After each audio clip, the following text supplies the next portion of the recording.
ਅਰਥਸ਼ਾਸਤਰ ਵਿਸ਼ੇ ਅਧੀਨ ਅੱਜ ਦੀ ਇਸ ਵੀਡੀਓ ਵਿੱਚ ਅਸੀਂ 12ਵੀਂ ਜਮਾਤ ਦੀ ਪੁਸਤਕ ਭਾਰਤੀ ਆਰਥਿਕ ਵਿਕਾਸ ਅਤੇ ਅਰਥਸ਼ਾਸਤਰ ਲਈ ਸੰਖਿਅਕੀ Indian economic development and statistics in economics ਦੇ ਲੈਸਨ ਨੰਬਰ 3 ਭਾਰਤੀ ਖੇਤੀ ਮੁੱਖ ਵਿਸ਼ੇਸ਼ਤਾਵਾਂ ਸਮੱਸਿਆਵਾਂ ਅਤੇ ਨੀਤੀਆਂ Indian agriculture main features problems and policies ਦੇ ਵਿੱਚੋਂ ਭਾਰਤੀ ਅਰਥ ਵਿਵਸਥਾ ਵਿੱਚ ਖੇਤੀ ਖੇਤਰ ਦੀ ਮਹੱਤਤਾ ਦੇ ਬਾਰੇ ਜਾਣਕਾਰੀ ਪ੍ਰਾਪਤ ਕਰਾਂਗੇ।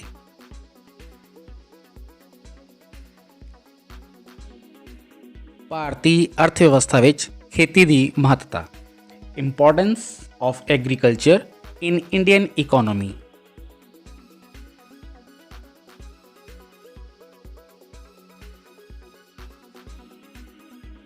ਖੇਤੀ ਭਾਰਤੀ ਅਰਥ ਵਿਵਸਥਾ ਦੀ ਰੀੜ੍ਹ ਦੀ ਹੱਡੀ ਹੈ। ਭਾਰਤੀ ਅਰਥ ਵਿਵਸਥਾ ਦੀ ਸਥਿਰਤਾ ਅਤੇ ਵਿਕਾਸ ਮੂਲ ਰੂਪ ਵਿੱਚ ਖੇਤੀ ਖੇਤਰ 'ਤੇ ਨਿਰਭਰ ਕਰਦੇ ਹਨ। ਭਾਵ ਕਿ ਜੋ ਭਾਰਤ ਦੀ ਅਰਥ ਵਿਵਸਥਾ ਹੈ ਉਹਦੇ ਵਿੱਚ ਖੇਤੀ ਖੇਤਰ ਦਾ ਇੱਕ ਬਹੁਤ ਵੱਡਾ ਯੋਗਦਾਨ ਹੈ। ਭਾਰਤੀ ਅਰਥ ਵਿਵਸਥਾ ਵਿੱਚ ਖੇਤੀ ਦੀ ਮਹੱਤਤਾ ਹੇਠ ਲਿਖੇ ਤੱਥਾਂ ਤੋਂ ਸਪਸ਼ਟ ਹੋ ਜਾਂਦੀ ਹੈ। ਤੇ ਕਿਹੜੇ ਪੁਆਇੰਟਸ ਨੇ ਉਹ ਅੱਗੇ ਆਪਾਂ ਡਿਸਕਸ ਕਰਦੇ ਹਾਂ।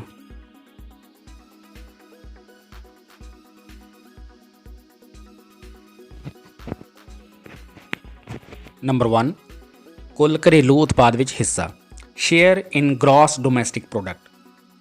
ਖੇਤੀ ਖੇਤਰ ਭਾਰਤ ਦੇ GDP ਵਿੱਚ ਮਹੱਤਵਪੂਰਨ ਯੋਗਦਾਨ ਦਿੰਦਾ ਹੈ। ਭਾਵੇਂ ਕਿ ਵਰਤਮਾਨ ਵਿੱਚ ਖੇਤੀ ਖੇਤਰ ਦਾ ਯੋਗਦਾਨ ਕਾਫੀ ਘਟ ਗਿਆ ਹੈ, ਫਿਰ ਵੀ ਇਸ ਖੇਤਰ ਦਾ ਭਾਰਤ ਦੀ ਅਰਥ ਵਿਵਸਥਾ ਵਿੱਚ ਬਹੁਤ ਮਹੱਤਵਪੂਰਨ ਯੋਗਦਾਨ ਹੁੰਦਾ ਹੈ।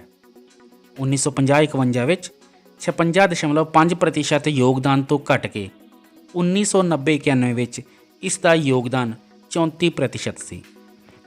2019-20 ਵਿੱਚ GDP ਵਿੱਚ ਇਸ ਦਾ ਯੋਗਦਾਨ 17.8% ਸੀ। ਇਹ ਤੱਥ ਭਾਰਤੀ ਅਰਥ ਵਿਵਸਥਾ ਵਿੱਚ ਖੇਤੀ ਦੀ ਮਹੱਤਤਾ ਦਾ ਸੂਚਕ ਹੈ।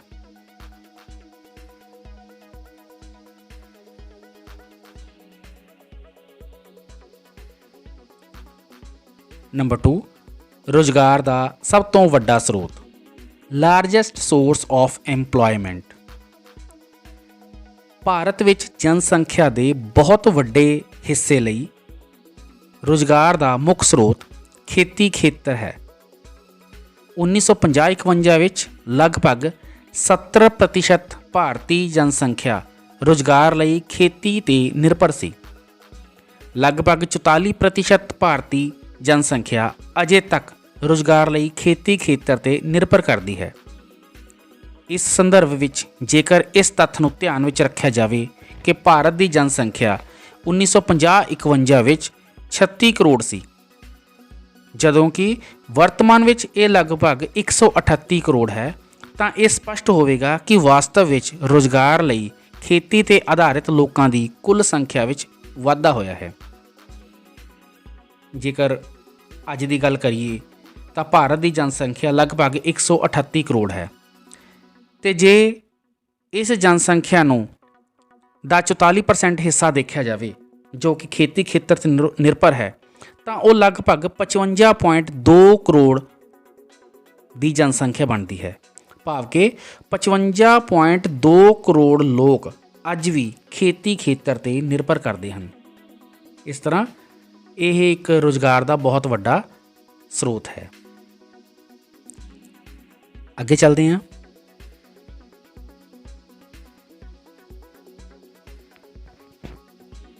ਖੇਤੀ ਉਦਯੋਗ ਸੰਬੰਧ ਐਗਰੀਕਲਚਰ ਇੰਡਸਟਰੀ ਲਿੰਕੇਜਸ। ਖੇਤੀ ਖੇਤਰ ਦੇਸ਼ ਦੇ ਉਦਯੋਗਿਕ ਖੇਤਰ ਦੇ ਵਿਕਾਸ ਵਿੱਚ ਵੀ ਕਾਫੀ ਮਹੱਤਵਪੂਰਨ ਯੋਗਦਾਨ ਦਿੰਦਾ ਹੈ। ਜਿਵੇਂ ਨੰਬਰ 1 ਖੇਤੀ ਦੇ ਵਿਕਾਸ ਨੇ ਕਿਸਾਨਾਂ ਦੀ ਆਮਦਨ ਵਿੱਚ ਵਾਧਾ ਕੀਤਾ ਹੈ। ਇਸ ਦੇ ਫਲਸਰੂਪ ਉਦਯੋਗਿਕ ਉਤਪਾਦਾਂ ਦੀ ਮੰਗ ਵਿੱਚ ਬਹੁਤ ਵਾਧਾ ਹੋਇਆ ਹੈ। ਦੂਸਰਾ ਖੇਤੀ ਖੇਤਰ ਦੁਆਰਾ ਕਈ ਉਦਯੋਗਾਂ ਨੂੰ ਕੱਚਾ ਮਾਲ ਜਿੱਦਾਂ ਕਿ ਕਪਾਹ, ਸਣ, ਤੇਲ ਵਾਲੇ ਬੀਜ, ਫਲ, ਸਬਜ਼ੀਆਂ ਆਦਿ ਦੀ ਪੂਰਤੀ ਕੀਤੀ ਜਾਂਦੀ ਹੈ। ਤੀਸਰਾ ਖੇਤੀ ਖੇਤਰ ਵਿੱਚ ਪ੍ਰਯੋਗ ਹੋਣ ਵਾਲੀ ਮਸ਼ੀਨਰੀ, ਸਾਜੋ ਸਮਾਨ, ਨਦੀਨਨਾਸ਼ਕ, ਕੀੜੇਮਾਰ ਦਵਾਈਆਂ, ਰਸਾਇਣਿਕ ਖਾਦਾਂ ਆਦਿ ਉਦਯੋਗਿਕ ਖੇਤਰ ਵਿੱਚ ਪੈਦਾ ਕੀਤੇ ਜਾਂਦੇ ਹਨ। ਖੇਤੀ ਦੇ ਵਿਕਾਸ ਸਦਕਾ ਇਹਨਾਂ ਸਾਰੇ ਉਦਯੋਗਿਕ ਉਤਪਾਦਾਂ ਦੀ ਮੰਗ ਵਿੱਚ ਬਹੁਤ ਹੀ ਵਾਧਾ ਹੋਇਆ ਹੈ।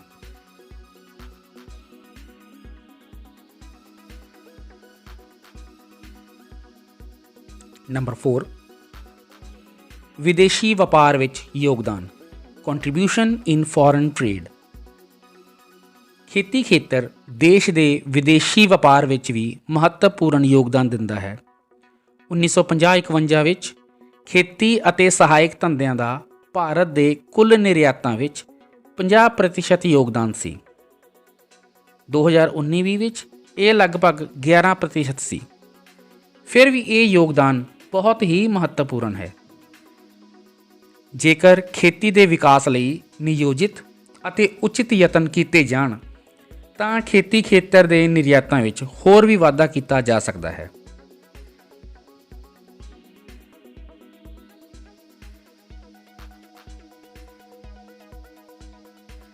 ਨੰਬਰ 5, ਖੇਤੀ ਅਤੇ ਪੂੰਜੀ ਨਿਰਮਾਣ, ਐਗਰੀਕਲਚਰ ਐਂਡ ਕੈਪੀਟਲ ਫਾਰਮੇਸ਼ਨ।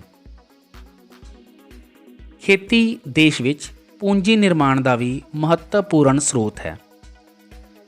ਖੇਤੀ ਖੇਤਰ ਵਿੱਚ ਸਥਿਰ ਪੂੰਜੀ ਸੰਪਤੀਆਂ ਜਿਵੇਂ ਟਰੈਕਟਰਸ, ਟਿਊਬਵੈੱਲ, ਭੰਡਾਰ ਘਰ, ਖੇਤੀ ਮਸ਼ੀਨਰੀ ਅਤੇ ਸਾਜੋ ਸਮਾਨ ਆਦਿ ਵਿੱਚ ਬਹੁਤ ਜ਼ਿਆਦਾ ਪੂੰਜੀ ਦਾ ਨਿਵੇਸ਼ ਕੀਤਾ ਗਿਆ ਹੈ। 2019-20 ਵਿੱਚ ਭਾਰਤ ਵਿੱਚ ਕੁੱਲ ਪੂੰਜੀ ਨਿਰਮਾਣ ਵਿੱਚ ਖੇਤੀ ਖੇਤਰ ਦਾ ਹਿੱਸਾ 7.8% ਸੀ। ਇਹ ਪੂੰਜੀ ਨਿਰਮਾਣ ਖੇਤੀ ਖੇਤਰ ਦੇ ਕੁੱਲ ਘਰੇਲੂ ਉਤਪਾਦ ਦੇ ਪ੍ਰਤੀਸ਼ਤ ਦੇ ਰੂਪ ਵਿੱਚ 2018-19 ਵਿੱਚ 16.4% ਸੀ। ਖੇਤੀ ਖੇਤਰ ਦੇ ਕੁੱਲ ਪੂੰਜੀ ਨਿਰਮਾਣ ਵਿੱਚ ਸਰਵਜਨਕ ਖੇਤਰ ਭਾਵ ਕਿ ਪਬਲਿਕ ਸੈਕਟਰ ਦਾ ਹਿੱਸਾ ਆਗਤ ਅਨੁਵਾਦਾਂ ਸਮੇਤ ਲਗਭਗ 14% ਸੀ, ਜਦਕਿ ਨਿੱਜੀ ਖੇਤਰ ਭਾਵ ਕਿ ਪ੍ਰਾਈਵੇਟ ਸੈਕਟਰ ਦਾ ਹਿੱਸਾ 86% ਸੀ।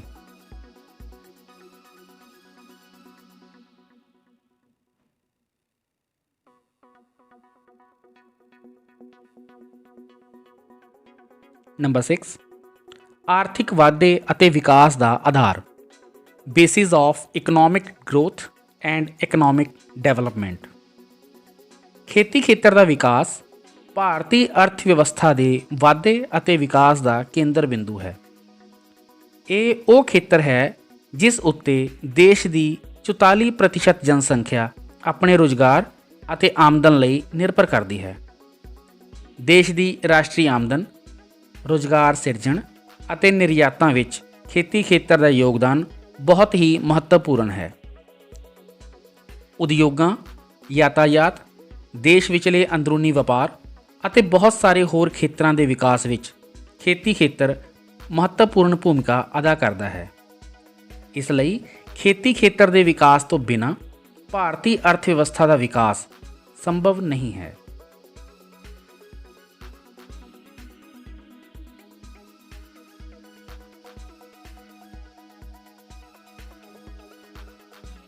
ਨੰਬਰ 7, ਅਨਾਜ ਅਤੇ ਹੋਰ ਖੇਤੀ ਉਤਪਾਦਾਂ ਦੀ ਪੂਰਤੀ, supply of food grains and other agricultural products. ਜਨਸੰਖਿਆ ਦੇ ਪੱਖ ਤੋਂ ਭਾਰਤ ਵਿਸ਼ਵ ਵਿੱਚ ਦੂਸਰੇ ਨੰਬਰ 'ਤੇ ਹੈ। 2020 ਵਿੱਚ ਭਾਰਤ ਦੀ ਜਨਸੰਖਿਆ ਲਗਭਗ 138 ਕਰੋੜ ਸੀ। ਭਾਰਤੀ ਖੇਤੀ ਖੇਤਰ ਨੇ 2019-20 ਵਿੱਚ ਇੰਨੀ ਵੱਡੀ ਜਨਸੰਖਿਆ ਨੂੰ 296.7 ਮਿਲੀਅਨ ਟਨ ਅਨਾਜ, 232 ਮਿਲੀਅਨ ਟਨ ਦਾਲਾਂ, 118.4 ਮਿਲੀਅਨ ਟਨ ਚੌਲ ਅਤੇ 107.6 ਮਿਲੀਅਨ ਟਨ ਕਣਕ ਦੀ ਪੂਰਤੀ ਕੀਤੀ। ਇਸ ਦੇ ਫਲਸਰੂਪ ਦੇਸ਼ ਵਿੱਚ ਪ੍ਰਤੀ ਵਿਅਕਤੀ ਪ੍ਰਤੀ ਦਿਨ ਅਨਾਜ ਦੀ ਸ਼ੁੱਧ ਉਪਲਬਧਤਾ 1971 ਵਿੱਚ 468.8 ਗ੍ਰਾਮ ਤੋਂ ਵੱਧ ਕੇ 2020 ਵਿੱਚ 512.5 ਗ੍ਰਾਮ ਹੋ ਗਈ ਹੈ। ਇਸ ਦੇ ਨਾਲ ਭਾਰਤੀ ਖੇਤੀ ਦੇਸ਼ ਦੇ ਲਗਭਗ 50 ਕਰੋੜ ਪਸ਼ੂਆਂ ਨੂੰ ਚਾਰੇ ਦੀ ਪੂਰਤੀ ਵੀ ਕਰਦੀ ਹੈ। ਇਹ ਸਾਰੇ ਤੱਤ ਭਾਰਤੀ ਅਰਥ ਵਿਵਸਥਾ ਵਿੱਚ ਖੇਤੀ ਦੀ ਮਹੱਤਤਾ ਨੂੰ ਦਰਸਾਉਂਦੇ ਹਨ।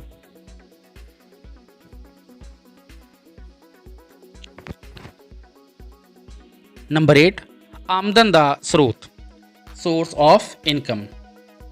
ਖੇਤੀ ਭਾਰਤ ਦੀ ਸਰਕਾਰ ਅਤੇ ਹੋਰ ਖੇਤਰਾਂ ਲਈ ਆਮਦਨ ਦਾ ਸਰੋਤ ਵੀ ਹੈ।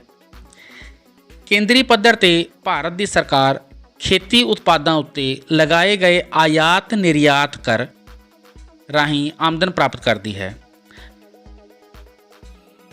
ਰਾਜ ਸਰਕਾਰਾਂ ਨੂੰ ਵੀ ਖੇਤੀ ਖੇਤਰ ਤੇ ਲਗਾਏ ਗਏ ਵਿਭਿੰਨ ਕਰਾਂ ਜਿਵੇਂ ਭੂਮੀ ਕਰ, ਬਾਜ਼ਾਰ ਫੀਸ ਆਦਿ ਤੋਂ ਕਾਫੀ ਆਮਦਨ ਪ੍ਰਾਪਤ ਹੁੰਦੀ ਹੈ।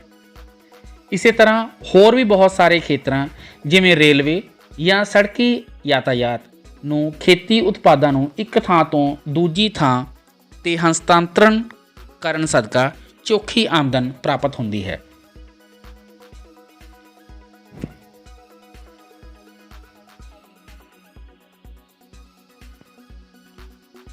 ਨੰਬਰ 9, ਸਮਾਜਿਕ ਅਤੇ ਰਾਜਨੀਤਿਕ ਮਹੱਤਤਾ, ਸੋਸ਼ਲ ਐਂਡ ਪੋਲੀਟੀਕਲ ਸਿਗਨੀਫੀਕੈਂਸ। ਭਾਰਤੀ ਖੇਤੀ ਦੀ ਸਮਾਜਿਕ ਅਤੇ ਰਾਜਨੀਤਿਕ ਖੇਤਰਾਂ ਵਿੱਚ ਵੀ ਬਹੁਤ ਮਹੱਤਤਾ ਹੈ। ਭਾਰਤੀ ਸਮਾਜ ਵਿੱਚ ਖੇਤੀ ਸਿਰਫ ਇੱਕ ਉਤਪਾਦਕ ਗਤੀਵਿਧੀ ਹੀ ਨਹੀਂ, ਸਗੋਂ ਇਹ ਜੀਵਨ ਜਿਉਣ ਦਾ ਢੰਗ ਹੈ। ਵਰਤਮਾਨ ਵਿੱਚ ਭਾਰਤੀ ਖੇਤੀ ਖੇਤਰ ਵਿੱਚ ਪੈਦਾ ਹੋਏ ਗੰਭੀਰ ਸੰਕਟ ਦੇ ਬਾਵਜੂਦ ਸਮਾਜ ਵਿੱਚ ਕਿਸਾਨਾਂ ਦੀ ਵੱਖਰੀ ਹੀ ਪਛਾਣ ਹੈ ਅਤੇ ਉਹਨਾਂ ਨੂੰ ਮਾਣ ਵਾਲੀ ਸਥਿਤੀ ਹਾਸਲ ਹੈ। ਭਾਰਤੀ ਲੋਕਤੰਤਰ ਵਿੱਚ ਕੋਈ ਵੀ ਸਰਕਾਰ ਖੇਤੀ ਖੇਤਰ ਅਤੇ ਕਿਸਾਨਾਂ ਨੂੰ ਨਜ਼ਰਅੰਦਾਜ਼ ਕਰਕੇ ਸੱਤਾ ਵਿੱਚ ਕਾਇਮ ਨਹੀਂ ਰਹਿ ਸਕਦੀ ਹੈ।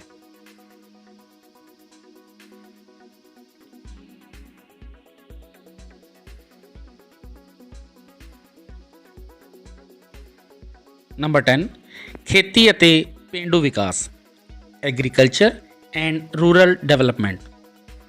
ਖੇਤੀ ਭਾਰਤ ਦੇ ਪੇਂਡੂ ਵਿਕਾਸ ਵਿੱਚ ਵੀ ਮਹੱਤਵਪੂਰਨ ਭੂਮਿਕਾ ਅਦਾ ਕਰਦੀ ਹੈ। ਜਦੋਂ ਖੇਤੀ ਦਾ ਵਿਕਾਸ ਹੁੰਦਾ ਹੈ ਤਾਂ ਪੇਂਡੂ ਲੋਕਾਂ ਦੀ ਆਮਦਨ ਵੱਧਦੀ ਹੈ। ਇਸ ਦੇ ਨਤੀਜੇ ਵਜੋਂ ਪੇਂਡੂ ਖੇਤਰਾਂ ਵਿੱਚ ਪੂੰਜੀ ਸੰਪਤੀਆਂ ਵਿੱਚ ਨਿਵੇਸ਼ ਵਿੱਚ ਵਾਧਾ ਹੁੰਦਾ ਹੈ। ਇਸ ਨਾਲ ਪੇਂਡੂ ਖੇਤਰ ਦਾ ਵਿਕਾਸ ਹੁੰਦਾ ਹੈ।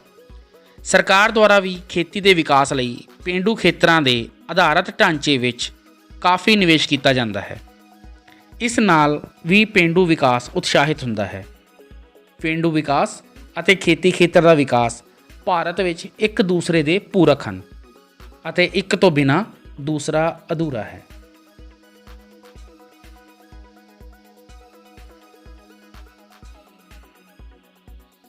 ਸਿੱਟਾ, ਕਨਕਲੂਜਨ। ਸੰਖੇਪ ਵਿੱਚ ਇਹ ਕਿਹਾ ਜਾ ਸਕਦਾ ਹੈ ਕਿ ਭਾਰਤੀ ਖੇਤੀ ਨੂੰ ਭਾਰਤੀ ਅਰਥ ਵਿਵਸਥਾ ਦੀ ਰੀੜ੍ਹ ਦੀ ਹੱਡੀ ਕਹਿਣਾ ਸੱਚਮੁੱਚ ਬਿਲਕੁਲ ਸਹੀ ਹੈ। ਖੇਤੀ ਖੇਤਰ ਦੇ ਵਿਕਾਸ ਤੋਂ ਬਿਨਾਂ ਭਾਰਤ ਵਿੱਚ ਆਰਥਿਕ ਵਾਧੇ ਅਤੇ ਆਰਥਿਕ ਵਿਕਾਸ ਦੀ ਪ੍ਰਾਪਤੀ ਨਹੀਂ ਕੀਤੀ ਜਾ ਸਕਦੀ ਹੈ।